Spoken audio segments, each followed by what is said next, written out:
You guys loved the last video, where we took a look at the 10 best players you should be using in Inazuma 11-1. So today, we're doing the same thing for Inazuma 11-2. Let's do this. TXM style.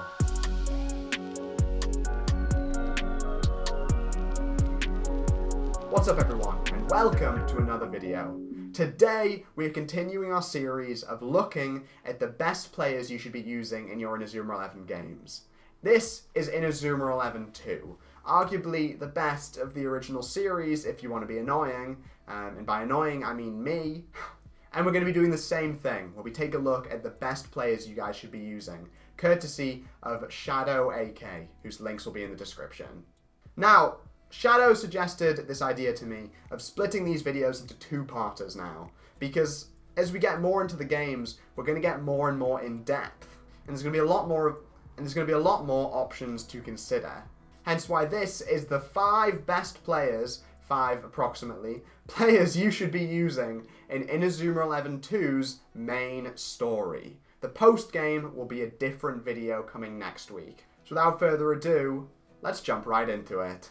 Thank you again to ShadowAK for providing all the information for today's video. First up, we have an honourable mention. Sunny Cinders. Hell yes, lads! Hell yes! Otherwise known as the sprite for Duke guy.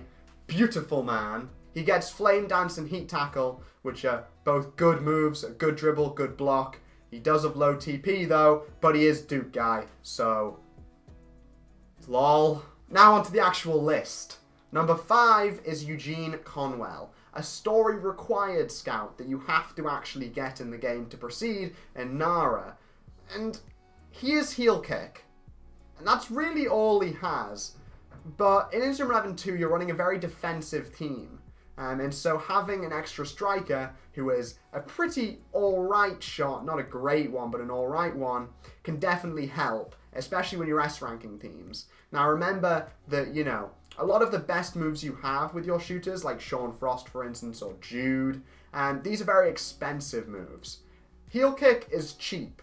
Cheap is good when you're trying to S-rank, and you can just get shot after shot after shot, and score a lot of goals against, like, Inazuma kids or something.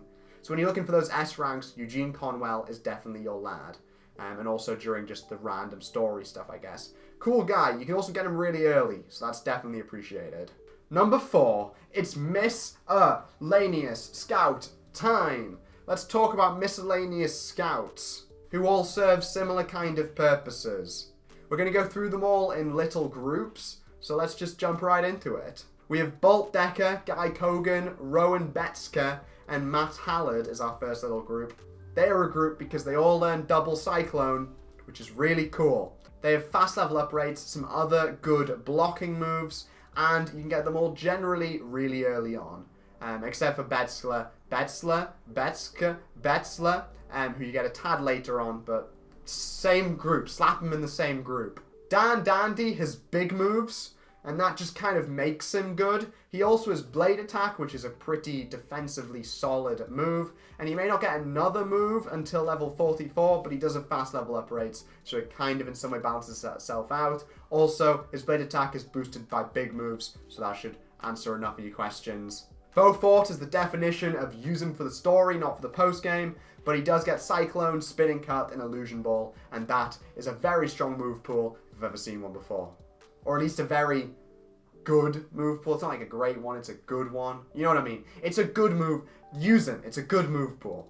He's also right next to Guy Kogan in the connection map on the second page. So that's pretty convenient. Miscellaneous Scout time over. Number 3 is Morgan Sanders, otherwise known as Hood. Now, this guy is a goalkeeper. Yeah, he's a goalkeeper. But I'd like to raise a proposition to you. What if we used him as a midfielder? Whoa, reverse positioning. No. He is genuinely a good dribbler. Like, genuinely. He has big moves and clone faker. That's pretty good. You can also obviously use him as an in-goal option because he is a goalkeeper. But big moves plus clone faker makes him one of the best dribblers in the game, at least for the actual story. And also, I always think it's really cool to use like players out of position.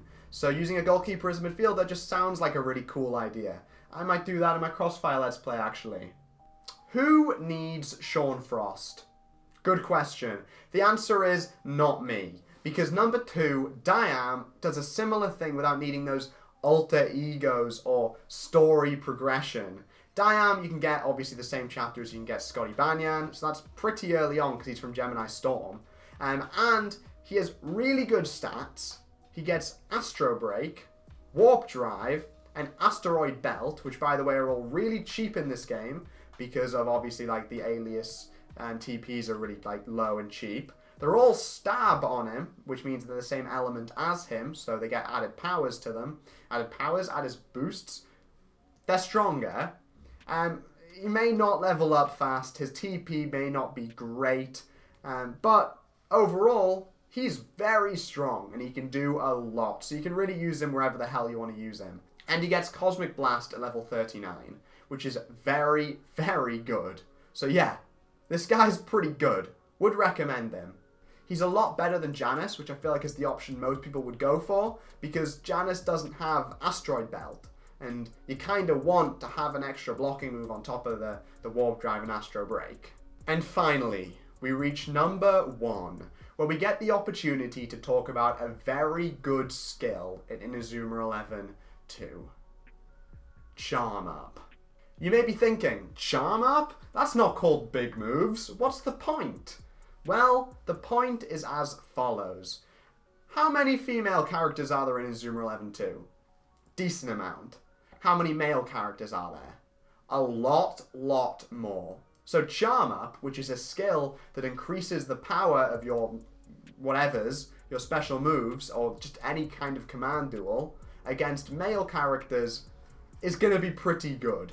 So generally, you'll find the best players in Inazuma 11 2 are the girls. Specifically, the girls with Charm Up. So number 1 is Helen Earth Hearth and Lily Willow, 2 Charm Up users. First up, Earth has Sleeping Dust and Prima Donna, 2 very decent dribbling and block moves. So making her a pretty good defensive powerhouse, especially with Charm Up against any random bloody male person. I forgot what the name for a man was.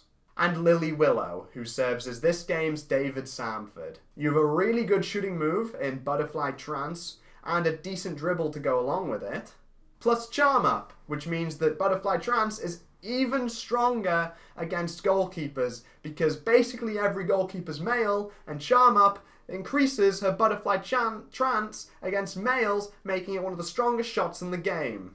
Turns out Lily Willow's pretty good. So really, if you want good players, just find the players with Charm Up. But specifically those 2. You have the best defensive player you can get in the story, and the best defensive player you can get in the story. So that is the players you should be using in Inazuma 11 2. Hopefully you guys enjoyed today's video. Make sure you like, comment, and subscribe. And thank you again to ShadowAK for providing the information for today's video. All his stuff is down in the description down below, so make sure you go and give him a fat subscribe and tell him thanks. See you guys in the next one. Bye.